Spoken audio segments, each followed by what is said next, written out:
Welcome to my backyard.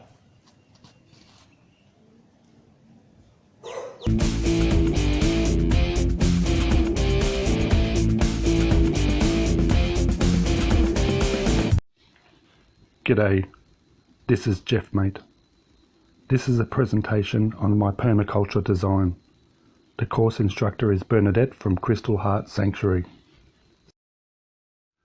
Permaculture stands for permanent agriculture with regard to farming and nature, or permanent culture, which integrates people or society into nature to create a truly sustainable system. To me, permaculture is about connecting with nature and our food and to coexist as simply as possible using minimal energy. This is best achieved through learning and observation. Although you should think before you sow, eventually you need to act to make changes. But act with the foresight to allow plants to regenerate. Allow your garden to maximize gain from sunlight and water naturally. Integrate these plants into your home to allow easy access and to gain pleasure from their close proximity.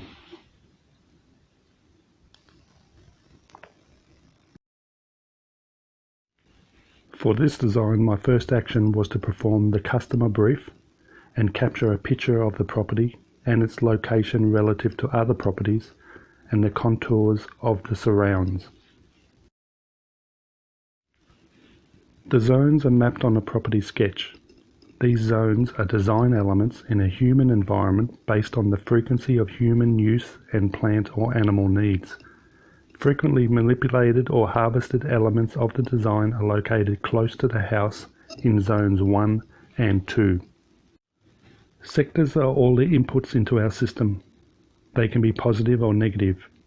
These are the energies we can work on capturing as they flow through our design. These include sun, water, and wind. It is important to understand the slope of your land and where water travels or pools when it rains.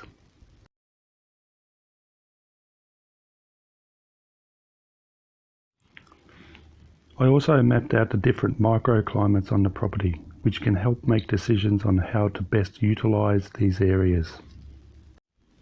Another maps the location of fruit trees, both present and future locations.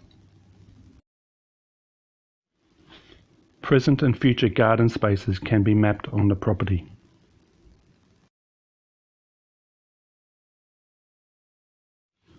Photos of existing garden spaces helps us put some context to our vision.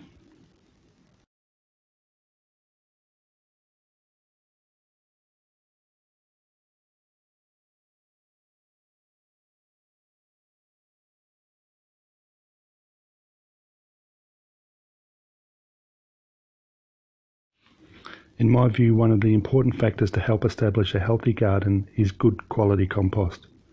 Although there are a number of ways to make compost, I have found hot composting to be very successful. This method can create beautiful compost in 3 weeks, which does not shrink in size and kills weeds and pathogens. Composting starts in the kitchen by separating the scraps. Here I have a second container to save for the chooks. When you are ready to build a compost heap, you need to collect all the ingredients which I have collected throughout the year.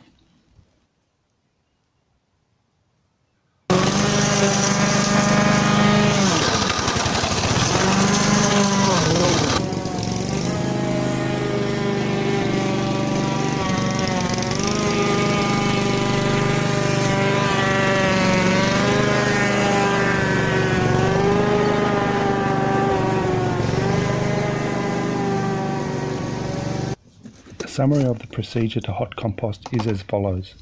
Mulch and collect the ingredients. Build the heap in layers with the right carbon and nitrogen ratio, 1 greens to 2 browns. Use an activator in the middle such as comfrey, nettles, yarrow, fish, or old compost. Wet compost down very well till it drips from the bottom. No turning for the first 4 days.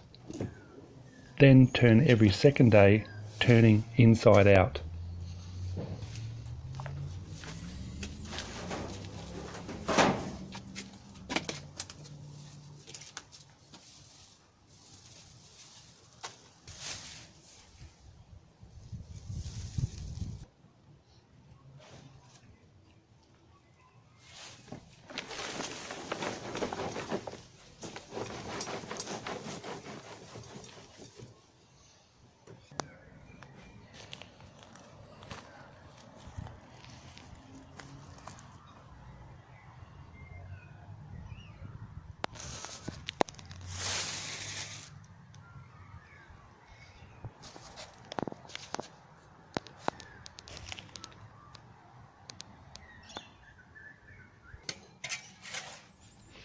Some tips include using a fork to turn the pile and then use a spade to clean up the last bits on the ground.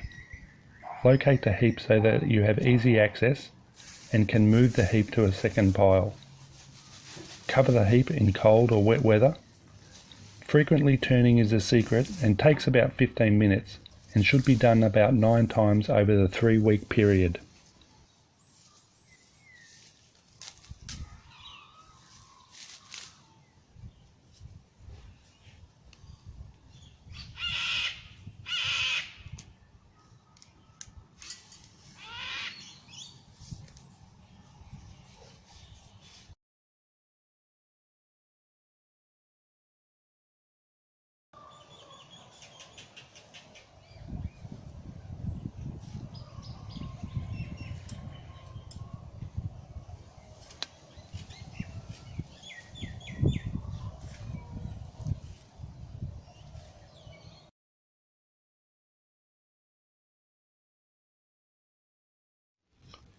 I have included a sketch for proposed greenhouse locations. One in the north and the other in the south location can accommodate for the microclimates for different species of plants. These greenhouses also warm the house in winter.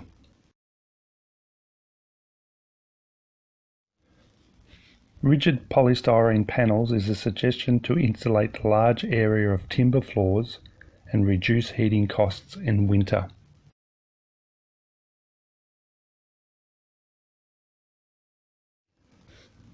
The existing water tank already provides rainwater to the toilet and 2 garden taps.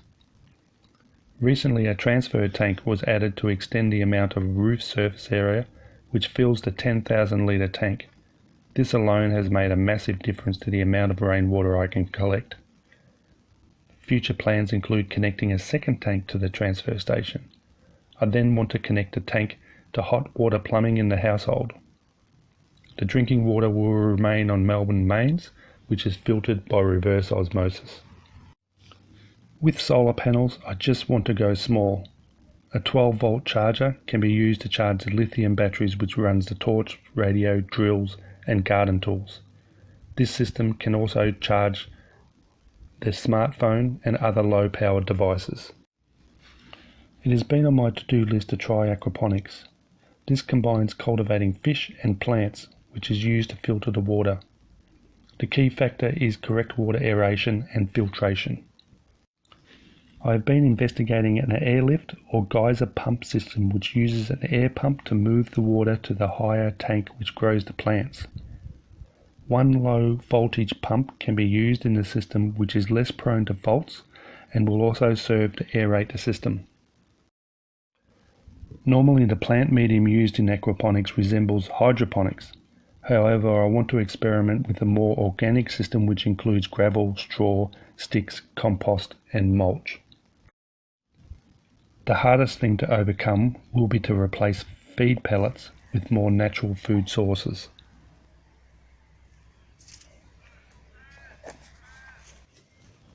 Chooks have already been a big part of my garden for many years. They provide eggs to eat and manure for the garden. Setting up a safe place to house them is a bit of work initially, but later they are relatively low maintenance. We give them organic feed and provide clean water and kitchen and garden scraps. Gardening is important to me to ensure we remain connected to our environment and our food. In this modern era of fast food, we tend to lose touch with Mother Nature. Good health depends on understanding where food comes from naturally and questioning the current systems of food production. If enough people understand and seek to get real food, then we can change the world.